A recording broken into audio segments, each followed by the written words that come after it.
परीक्षण के प्रकार। परीक्षण के प्रकार पीछे की क्लास में हमने बुद्धि, संवेगात्मक बुद्धि के बारे में पढ़ लिया था, बुद्धिमापन के बारे में पढ़ लिया था। अब हम पढ़ेंगे बुद्धि परीक्षण के प्रकारों के बारे में।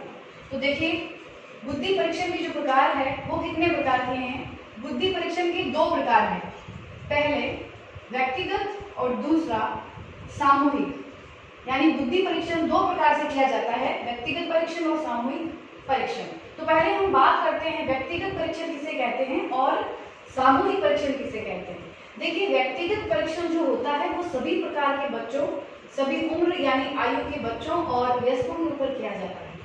ये जो परीक्षण है इसमें बहुत अधिक खर्च होता है, समय भी अधिक लगता है और इसकी जो वस्तुनिष्ठता होती है वो कम होती है। और इस परीक्षण के लिए हमें किसी विशेषज्ञ की आवश्यकता होती है। तो एक पर्टिकुलर व्यक्ति के ऊपर जब परीक्षण किया जाता है तो उसको हम कहेंगे व्यक्तिगत परीक्षण। दूसरा देखो सामूहिक। सामूहिक जो परीक्षण है वो एक निश्चित आयु स्तर के लोगों पे की जाती है, वो कि 6 वर्ष से अधिक के बालकों के ऊपर से आरंभ होती है और वयस्कों तक इसको किया जा सकता है। सामूहिक जो परीक्षण है इसमें समय कम लगता है, इसमें खर्च भी कम होता है और इसके जो परीक्षण होते हैं वो वस्तुनिष्ठ ज्यादा होते हैं और एक कुशल व्यक्ति के द्वारा भी सामूहिक परीक्षणों को किया जा सकता है और ये समूह में किए जाते हैं। ठीक है, तो देखिए ये है व्यक्तिगत और ये है सामूहिक। अब इनको दो दो भागों में विभाजित किया गया है।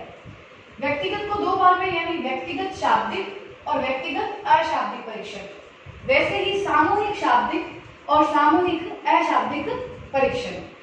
अशाब्दिक को हम क्रियात्मक परीक्षण भी कह सकते हैं। तो देखिए, शाब्दिक परीक्षण और अशाब्दिक परीक्षण जिसे हम क्रियात्मक भी कहते हैं, ये कहते किसे हैं। देखिए, जब परीक्षण किसी पढ़े लिखे व्यक्तियों के ऊपर किया जाता है और वो भी उसकी अमूर्त बुद्धि का ज्ञान करने के लिए, तो उसे कहते हैं शाब्दिक परीक्षण। मतलब शाब्दिक परीक्षण के द्वारा हम पढ़े लिखे लोगों की अमूर्त बुद्धि का पता लगा सकते हैं। और अशाब्दिक या क्रियात्मक बुद्धि किसे कहते हैं, परीक्षण किसे कहते हैं, ये अनपढ़ व्यक्तियों, गूंगे बहरे व्यक्तियों और जो दूसरे देशों में लोग रहते हैं उनका परीक्षण करने के लिए अशाब्दिक परीक्षण किया जाता है। इसके द्वारा हम उन व्यक्तियों की मूल बुद्धि का अध्ययन कर सकते हैं। तो देखिए क्या हुआ, ये शाब्दिक और ये अशाब्दिक, ये पढ़े लिखे लोगों के लिए और ये अनपढ़ लोगों के लिए। ये अमूर्त बुद्धि के लिए किया जाता है और ये मूर्त बुद्धि के लिए किया जाता है। तो अब हम वन बाय वन पढ़ेंगे कि व्यक्तिगत शाब्दिक कौन से परीक्षण थे, व्यक्तिगत अशाब्दिक परीक्षण कौन से हैं, सामूहिक शाब्दिक परीक्षण कौन से हैं और सामूहिक अशाब्दिक परीक्षण कौन से हैं। इनके अलावा कुछ मिश्रित परीक्षण भी बताए गए हैं जो मैं आपको लास्ट में बताऊंगी। तो आइए शुरू करते हैं व्यक्तिगत शाब्दिक परीक्षण। तो पहला जो व्यक्तिगत शाब्दिक परीक्षण किया गया था वो किया गया था बिने साइमन परीक्षण। और ये जो परीक्षण था ये किया था अल्फ्रेड बिने ने 1905 में। कब किया था? 1905 में। ये जो परीक्षण था वो फ्रांस के लोगों के लिए था, यानी फ्रांस भाषा में किया गया था, तो ये फ्रांस के बच्चों के लिए ही उपयोगी था। ये 3 से 15 वर्ष के बालकों के लिए किया गया परीक्षण था। अब देखिए इस परीक्षण में था क्या, इसमें पहले 30 प्रश्न थे। कितने? 30। और बाद में 1911 के अंदर इसमें संशोधन किया और प्रश्नों की संख्या बढ़ाकर 59 यानी 59 प्रश्न बनाए गए। तो देखिए इसमें क्या था, किस प्रकार के प्रश्न थे जो बालकों से पूछे जाते थे। तो इसमें 20 अक्षरों के शब्दों को बालकों को दोहराने के लिए कहा जाता था, चित्रों को दिखाकर उनकी व्याख्या करवाई जाती थी, शरीर के अंगों के नाम पूछे जाते थे, जैसे आंख कहाँ है, कान कहाँ है। इस प्रकार के प्रश्न बालकों द्वारा पूछकर ये परीक्षण किया गया था। ये था आपका बिने साइमन परीक्षण जो कि पहला व्यक्तिगत शाब्दिक परीक्षण है। दूसरा देखिए स्टैनफोर्ड बिने परीक्षण। ये परीक्षण किया था टर्मन ने 1916 के अंदर और ये अमेरिका के छात्रों के लिए किया गया था परीक्षण। आयु देखिए, पहले ये जो परीक्षण था वो 2 से 14 वर्ष के बालकों के लिए किया गया था, 2 से 14 वर्ष। बाद में इसका संशोधन करके इसकी संख्या 2 वर्ष से 22 वर्ष तक कर दी गई थी। मतलब 2 से 22 वर्ष के बालकों के लिए ये परीक्षण किया गया था। इसमें कितने प्रश्न थे? 90 प्रश्न थे। अब यहाँ पे देखिए दो तरह की मापनी दी गई थी, या फिर दो तरीके से जो बच्चों और वयस्कों को इंगित किया जाता था, उसमें उन्होंने बच्चों में जो परीक्षण किए गए थे उसको एल के द्वारा इंगित किया था, उसको एल परीक्षण कहते थे, और वयस्कों के ऊपर जो परीक्षण किया जाता था उसे एम परीक्षण के नाम से बुलाते थे। तो देखिए स्टैनफोर्ड ने परीक्षण दिया टर्मन ने 1916 में। ये अमेरिका के छात्रों के लिए किया गया था। 2 से 14 वर्ष पहले आयु थी और बाद में बढ़ाकर 2 से 22 वर्ष कर दी। 90 कुल प्रश्न थे। एल बच्चों को इंगित करता है और एम वयस्कों को इंगित करता है। इसमें भी इसी प्रकार के प्रश्न थे। छोटे बालकों से 6 से 7 अक्षरों के शब्द पूछे जाते थे, बड़े बालकों को 20 से 22 प्रश्नों को पूछा जाता था। परिवार के बारे में पूछा जाता था, अपने लिंग के ज्ञान के लिए पूछा जाता था कि बालक है या बालिका है। इस प्रकार के प्रश्न चित्रों के द्वारा उनको व्याख्या करने के लिए कहा जाता था। तो ये जो प्रश्न थे, इस तरह की एक परीक्षण तैयार किया गया था, स्टैनफोर्ड विने परीक्षण। अगला देखिए आवर्ती परीक्षण। ये दिया था टर्मन व मेरिल ने 1937 के अंदर। वर्ष आयु जो थी बालकों की वो थी 2 से 18 वर्ष। देखिए इसके अंदर ज्यादातर आपको पूछा जाएगा कि परीक्षण कब और किसने बनाया है और किस वर्ष की आयु के लिए ये उपयोगी है। तो आप ध्यान से पढ़िएगा, सबकी आयु अलग अलग यहाँ बताई गई। अब ये तो थे व्यक्तिगत शाब्दिक परीक्षण जो बाहर थे। अब आइए भारत के अंदर व्यक्तिगत शाब्दिक परीक्षण सबसे पहले किसने किया था और कौन सा परीक्षण था? तो वो परीक्षण है Hindustan winning performance point scale परीक्षण। और ये परीक्षण किया गया था 1922 में। कब किया गया था? 1922 में। ये बहुत महत्वपूर्ण है, आपके बहुत सारे एग्जाम में पहले भी इस प्रश्न को पूछा गया है। ये परीक्षण किया था H.C. राइस ने, और ये लाहौर के प्रोफेसर थे जिन्होंने ये परीक्षण बनाया था। ये बनाया था 5 से 16 वर्ष के बच्चों के लिए, और ये उर्दू भाषा के लिए बनाया गया परीक्षण था। कौन सी भाषा के लिए? उर्दू भाषा के लिए। इसके अलावा भी भारत में कुछ बनाए गए थे परीक्षण व्यक्तिगत शाब्दिक, तो उनके बारे में हम चर्चा करते हैं। ये पहला शाब्दिक यानी व्यक्तिगत शाब्दिक परीक्षण था जो भारत में बनाया गया था। इस पे विशेष ध्यान दीजिएगा। ये H.C. राइस ने बनाया था। अब देखिए इलाहाबाद बुद्धि परीक्षण। ये भी व्यक्तिगत शाब्दिक परीक्षण है जो डॉक्टर सोहनलाल ने बनाया है। अगला है कामत का परीक्षण। ये जो परीक्षण है वो डॉक्टर बी कामत ने बनाया था, और ये कन्नड़ और मराठी भाषा के बालकों के लिए उपयोगी परीक्षण था। तो ये है देखिए व्यक्तिगत शाब्दिक परीक्षण। आगे चलते हैं व्यक्तिगत अशाब्दिक या इसे क्रियात्मक भी कह सकते हैं परीक्षण। तो पहला व्यक्तिगत अशाब्दिक परीक्षण जो है वो है भूल भुलैया परीक्षण, जो बनाया गया था 1924 के अंदर, और इसे बनाया था S.D. पॉर्टियस ने। और जिन आयु वर्ग के लिए बनाया था वो है 3 से 14 वर्ष। इसके अंदर क्या किया जाता था? बच्चों के सामने एक भूल भुलैया का चित्र प्रस्तुत किया जाता था, और बच्चों को पेंसिल के द्वारा उस भूल भुलैया से मार्ग को निकालने का रास्ता इंगित करने के लिए कहा जाता था। इस प्रकार से ये परीक्षण किया गया था। कौन से वर्ष की आयु के लिए? 3 से 14 वर्ष के लिए, और बनाया गया था 1924 में। आगे चलिए घन रचना क्रियात्मक परीक्षण। ये जो क्रियात्मक परीक्षण है वो दिया था गा ने, और इसके अंदर 26 घन थे। कितने? 26 घन। अगला परीक्षण देखिए क्रियात्मक स्केलन पेंटर व पेटरसन परीक्षण। ये जो परीक्षण है 1917 में बनाया गया था, और ये परीक्षण 4 वर्ष से लेकर 16 वर्ष के बालकों के लिए उपयोगी था। इसकी आयु क्या है देखिए यहाँ बालकों की? 4 वर्ष से 16 वर्ष। अगला व्यक्तिगत अशाब्दिक जो परीक्षण है वो है मिनीसोटा पूर्व स्कूल परीक्षण। यहाँ पर ये जो परीक्षण है वो देखिए 18 माह से 5 वर्ष तक के बालकों के लिए किया जाता था। ये बहुत महत्वपूर्ण है, आपके एग्जाम के अंदर प्रश्न भी पूछा गया है कि मिनीसोटा पूर्व स्केल परीक्षण जो है वो कितने माह के बच्चों के लिए उपयोगी है? तो वो है 18 माह से 5 वर्ष के बालकों के लिए, और इसे बनाया था मिनीसोटा ने। इस परीक्षण के अंदर ही इनके प्रवर्तक का नाम छुपा हुआ है। आगे देखिए मेरिल पाल्मर परीक्षण। ये भी मेरिल और पाल्मर ने ही बनाया था, इसी आधार पर इसका नाम ये रखा गया था। और इसमें जो आयु है वो है 13 माह से वर्ष तक के बालकों के लिए परीक्षण बनाया गया था और इसमें 38 परीक्षण किए गए थे इस परीक्षण के अंदर। आगे चलते हैं अगला। ये तो थे अलग देशों के बारे में बात की हमने। भारत के बारे में बात करते हैं कि भारत में व्यक्तिगत शाब्दिक पहला जो परीक्षण किया गया था वो किसने किया था और कौन सा परीक्षण था। देखिए वो परीक्षण है कार्य बैटरी परीक्षण। भारत का पहला व्यक्तिगत अशाब्दिक परीक्षण है कार्य बैटरी परीक्षण, जो दिया था चंद्र मोहन भाटिया ने 1955 में। और यहाँ बालकों का आयु वर्ग है 11 से 16 वर्ष। इस वर्ष के आयु के लिए ये परीक्षण किया गया था। इसके अंदर एक बैटरी का प्रयोग किया गया था जिसके द्वारा सामने किसी पर्दे के ऊपर बैटरी से लाइट डाली जाती थी और वहां पे चित्र दिखाए जाते थे और इन चित्रों की व्याख्या करने के आधार पर ये परीक्षण किया गया था। ये जो परीक्षण है इसकी 5 उपमापनियां भी बनाई गई थी, जिसमें हम पढ़ते हैं कौन सी 5 उपमापनियां हैं। तो पहली है देखिए कोहर ब्लॉक डिजाइन परीक्षण। ये पहली उपमापनी है किसकी, कार्य बैटरी परीक्षण की। कोहर ब्लॉक डिजाइन परीक्षण ये बनाया गया था 1923 में और इसमें 10 डिजाइन थे। इसमें जो महत्वपूर्ण बात है जो आपको ध्यान देनी है कि ये बनाया गया था 1923 में और इसमें 10 डिजाइन थे और इसे बनाने वाले का नाम भी इस परीक्षण के अंदर है कोह है। ये कोह ब्लॉक डिजाइन परीक्षण जो है वो कोह ने बनाया था, ठीक है। और ये 23 है, ध्यान रखिए 1923।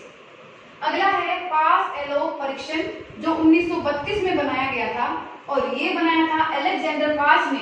इसमें 9 डिजाइन थे। तीसरी जो मापनी है उपमापनी वो है पैटर्न ड्राइंग परीक्षण। इसमें 8 कार्ड थे और ये बनाया था डॉक्टर चंद्रमोहन भाटिया ने। चौथी उपमापनी है तत्कालिक स्मृति परीक्षण।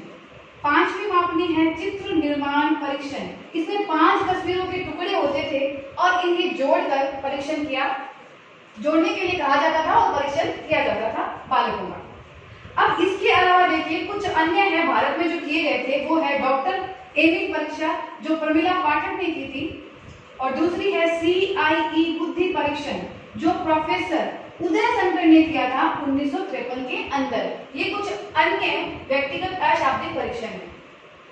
फिर से देखिए व्यक्तिगत अशाब्दिक यानी जो पर्सनल व्यक्तियों के ऊपर किए गए थे, अशाब्दिक यानी अनपढ़ लोगों के लिए किए गए थे। उसमें है भूल भुलैया परीक्षण, घन रचना क्रियात्मक परीक्षण, क्रियात्मक स्केलन प्रिंटर और पेटरसन परीक्षण, मिनीसोटा पूर्व स्कूल परीक्षण, मैरी पाल्मर परीक्षण।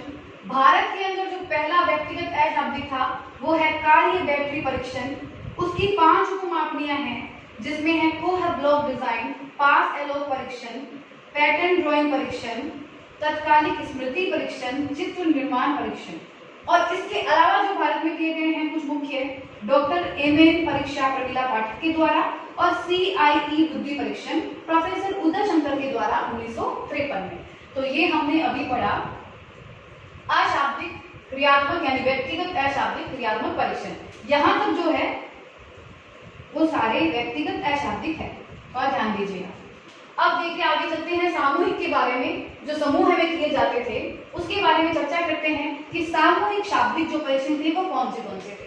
पहला देखिए आर्मी अल्फा परीक्षण। ये जो परीक्षण था इसकी आवश्यकता पड़ी थी जब प्रथम विश्व युद्ध हुआ था। प्रथम विश्व युद्ध के समय सैनिकों की भर्ती के लिए ये परीक्षण किया गया था और ये परीक्षण किया था ऑर्थर एस ऑरिस। तो उन्होंने ये परीक्षण 1917 में किया था। कब किया था? 1917 में। ये जो परीक्षण है वो पढ़े लिखे सैनिकों के ऊपर किया गया था और कॉलिन बूथ के अनुसार 20 लाख सैनिकों के ऊपर ये परीक्षण किया गया था।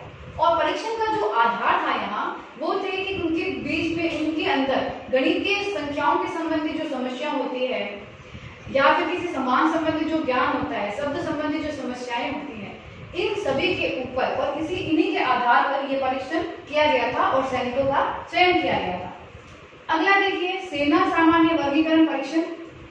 ये जो परीक्षण है इसकी आवश्यकता पड़ी थी द्वितीय विश्व युद्ध के समय।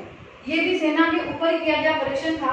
गैरेट के अनुसार 12 लाख सैनिकों के ऊपर यह परीक्षण किया गया था और इसमें आधार था इनकी गणितीय, इनकी तार्किक और इनकी शाब्दिक क्षमता को चेक करने के लिए यह परीक्षण किया गया था। आगे चलते हैं, सामूहिक योग्यता परीक्षण जो टर्मन ने दिया था 1920 में। ये सभी क्या है? सामूहिक शाब्दिक परीक्षण। भारत में बात करते हैं कि भारत में पहला सामूहिक शाब्दिक परीक्षण कौन सा था? तो पहला जो है वो है सामूहिक शाब्दिक परीक्षण जे मेमरी ने दिया था 1927 में। इसको याद रखिए, ये बहुत बार पूछा जाता है, बहुत महत्वपूर्ण है ये। सामूहिक शाब्दिक परीक्षण जे मेमरी ने दिया था। आपसे पूछा जाएगा कि सामूहिक शाब्दिक परीक्षण भारत में पहली बार किसने किया था? जे मेमरी ने किया था 1927 में। आगे देखिए, इसके अलावा भी जो परीक्षण किए गए थे वो है सामूहिक मानसिक शाब्दिक परीक्षण। ये किया था एस जलोटा ने 1951 में, और ये 6 से 11 वर्ष के बालकों के लिए किया गया था, और इसके अंदर 100 प्रश्न थे, यानी 6 से 11 वर्ष के बालकों के लिए 100 शब्दों का एक परीक्षण तैयार किया गया था। और ये जो परीक्षण था वो हिंदी, अंग्रेजी और उर्दू भाषा के बालकों के लिए उपयोगी है। आगे चलिए, कृत सामूहिक परीक्षण जो 1933 में दिया गया था, ये दिया था लज्जा शंकर झा ने, और ये राजस्थान, यूपी, एमपी के छात्रों के लिए बहुत महत्वपूर्ण परीक्षण था। तो ये हमने पढ़े सामूहिक शाब्दिक बाहर के और सामूहिक शाब्दिक भारत के परीक्षण। आगे चलते हैं, अशाब्दिक या क्रियात्मक परीक्षण, यानी सामूहिक अशाब्दिक क्रियात्मक, कुछ भी कह सकते हो आप, अशाब्दिक भी कह सकते हो, क्रियात्मक भी कह सकते हो। वो कौन से परीक्षण है उसके बारे में बात करते हैं। आर्मी बीटा परीक्षण, ये किया गया था 1919 में। यहाँ देखिए, आर्मी अल्फा परीक्षण था 1917 में, यहाँ है आर्मी बीटा परीक्षण। लेकिन फर्क क्या है? ये पढ़े लिखे सैनिकों पर था और ये अनपढ़ सैनिकों के ऊपर किया गया था। इसके जो प्रवर्तक है वो भी वही है, ऑर्थर एस, और इसने अनपढ़ सैनिकों के ऊपर ये परीक्षण किया था। और इसके अंदर जो सैनिक थे उनको चित्रों के द्वारा चित्र बनाकर व्याख्या करने, या फिर भूल भुलैया के द्वारा, या फिर किसी भूल भुलैया के द्वारा, और या किसी जो सम्मान सी वस्तुएं हैं उनको जोड़ने के लिए कहा जाता था। इस प्रकार के इनके परीक्षण किए जाते थे जो सैनिकों के ऊपर किए गए थे। आगे देखिए, शिकागो क्रियात्मक परीक्षण, ये 6 वर्ष से वयस्कों के लिए बनाया गया था। ये जो परीक्षण था, इसके अंदर आकृतियों के अंदर समानता और असमानता देखने के लिए परीक्षण किया गया था। लकड़ी के टुकड़ों के द्वारा इसकी गणना की गई थी। समान वस्तुओं के वर्ग बनाकर भी इनके परीक्षण किया जाता है। देखिए, ये अशाब्दिक प्रकार के परीक्षण है जो हम अभी पढ़ रहे हैं। तो इस प्रकार से इनका परीक्षण लिया जाता था। अगला है संस्कृति मुक्त परीक्षण, जो कि दिया था आर.बी. केटल ने। इसको ध्यान से पढ़िए, ये बहुत महत्वपूर्ण है। इसमें 3 स्तर दिए थे केटल ने, यानी 3 स्तर से इसके अंदर परीक्षण किया जाता था। तो पहले स्तर में 4 से 8 वर्ष के बालकों के ऊपर परीक्षण किया गया था। दूसरे स्तर में 8 से 12 वर्ष के बालकों के ऊपर परीक्षण किया गया था, और तीसरे स्तर में उच्च स्तर के बालकों पर यह परीक्षण किया गया था। इसके अंदर जो परीक्षण था उसके अंदर जीव जो बुद्धि होती है उसका मापन किया जाता था। जी यानी हमारी सामान्य बुद्धि। अगला देखिए, रेबिन प्रोग्रेसिव मैट्रिक्स बुद्धि परीक्षण, ये दिया था रेबिन ने 1938 में। इसे भाषा मुक्त परीक्षण कहते हैं क्योंकि रेबिन ने इसमें किसी भी भाषा का प्रयोग नहीं किया था। और इसके अंदर इन्होंने 3 मापनियां दी थी, एसपीएमटी, सीपीएमटी, एपीएमटी, यानी standard progressive matric test, coloured progressive matric test, advance progressive matrix test. ये इनके 3 नाम है। देखिए ये क्या थी मापनियां। पहली बात करते हैं स्टैंडर्ड प्रोग्रेसिव मैट्रिक्स टेस्ट यानी एसपीएमटी। ये क्या थी? ये जो परीक्षण थी यानी ये जो मापनी थी वो औसत स्तर के बालकों का परीक्षण करती थी। परीक्षण के लिए ये एक स्केल बनाते थे, यानी उसके अंदर उस स्केल में 5 सेट थे, 5 प्रकार के सेट थे जिनमें 12 प्रश्न थे। हर सेट के अंदर 12 प्रश्न थे, 5 सेट लिए जाते थे। उन हर सेट के अंदर 12-12 प्रश्न डाले जाते थे, यानी कुल 60 प्रश्न इस एक मापनी के अंदर दिए जाते थे। अगला देखिए CPMT यानी कलर्ड प्रोग्रेसिव मैट्रिक टेस्ट। इसके अंदर ये जो प्रयोग है वो मंद स्तर के जो बालक है उनके परीक्षण के लिए इसका प्रयोग किया जाता था। इसके अंदर 3 सेट होते थे। कितने? 3 सेट, और हर सेट में 12 प्रश्न होते थे। प्रश्न को एकांश भी कह सकते हैं। तो कुल मिला के 36 प्रश्न या एकांश होते थे CPMT के अंदर। अगला देखिए एडवांस प्रोग्रेसिव मैट्रिक्स टेस्ट। ये जो है ये प्रतिभाशाली जो स्तर के बालक होते थे उनके ऊपर परीक्षण किया जाता था, और इसके अंदर 3 सेट होते थे। हर सेट के अंदर 12 प्रश्न या एकांश होते थे। कुल मिला के 36 जो एकांश या प्रश्न इस मामले के अंदर पूछे जाते थे। तो ध्यान रखिए SPMT के अंदर कुल 60 है, CPMT में 36 है, और APMT में भी 36 प्रश्न पूछे जाते थे। अब ये हो गए हैं हमारे सामूहिक, अशाब्दिक और क्रियात्मक परीक्षण। यहाँ पर व्यक्तिगत के शाब्दिक, अशाब्दिक, सामूहिक के शाब्दिक, अशाब्दिक खत्म हो चुके हैं। अब हम बात करेंगे मिश्रित बुद्धि परीक्षण। ये क्या है? देखिए पहला जो है सबसे इंपॉर्टेंट मिश्रित बुद्धि परीक्षण है वेस्लर का बुद्धि परीक्षण, जो कि 1939 के अंदर दिया था वेस्लर ने। ठीक है, अब ये जो परीक्षण है इसका जो परीक्षण है वो प्रौढ़ व्यक्तियों के ऊपर किया जाता था, इसलिए इसका नाम 1944 में बदलकर वेस्लर-वेलेव्यू बुद्धि परीक्षण कर दिया गया था। प्रथम संशोधन इसमें हुआ था 1944 में, और इसका नाम बदलकर वेस्लर-वेलेव्यू बुद्धि परीक्षण कर दिया गया। पहले इसके अंदर संख्या थी 10 से 60 वर्ष के व्यक्तियों के ऊपर ही परीक्षण होता था। बाद में 1955 में दूसरा संशोधन किया गया और 10 से 64 वर्ष के इसकी आयु कर दी गई परीक्षण के बालकों और वयस्कों के लिए। अब देखिए इसके अंदर वेस्लर ने 2 प्रकार की मापनियां दी है, शाब्दिक और क्रियात्मक, जिसे अशाब्दिक भी आप कह सकते हो। शाब्दिक और अशाब्दिक दोनों के ही अंदर साथ साथ उप मापनियां भी थी। ये आपको ध्यान रखिए, ऐसा प्रश्न पूछा जा सकता है। अब देखिए भारत के अंदर जो मिश्रित परीक्षण किया गया था वो किया था PN मल्होत्रा ने 1975 में, और ये कौन से आयु के लिए था? 11 से 17 वर्ष की आयु के बालकों के लिए। अब आप देखिए कभी कभी अलग अलग जगह आप पढ़ोगे वेस्लर का जो बुद्धि परीक्षण है इसको मिश्रित के अलावा व्यक्तिगत शाब्दिक भी कहते हैं। तो आप ध्यान रखिएगा एग्जाम में जैसे प्रश्न आए ये मिश्रित बुद्धि परीक्षण है, लेकिन अगर ऐसा ऑप्शन नहीं है तो इसे व्यक्तिगत शाब्दिक परीक्षण कहा जाएगा। तो यहाँ पर आपकी बुद्धि जो चैप्टर है वो पूरा खत्म होता है। आप इसका अच्छे से स्क्रीनशॉट ले लीजिए और इसे जूम करके आप इसका नोट लिखिएगा, और कोई भी अगर समस्या हो, कुछ समझ में नहीं आ रहा हो तो आप कमेंट बॉक्स में कमेंट कीजिए, तो मैं आपको बाद में दोबारा इसको एक्सप्लेन कर दूंगी।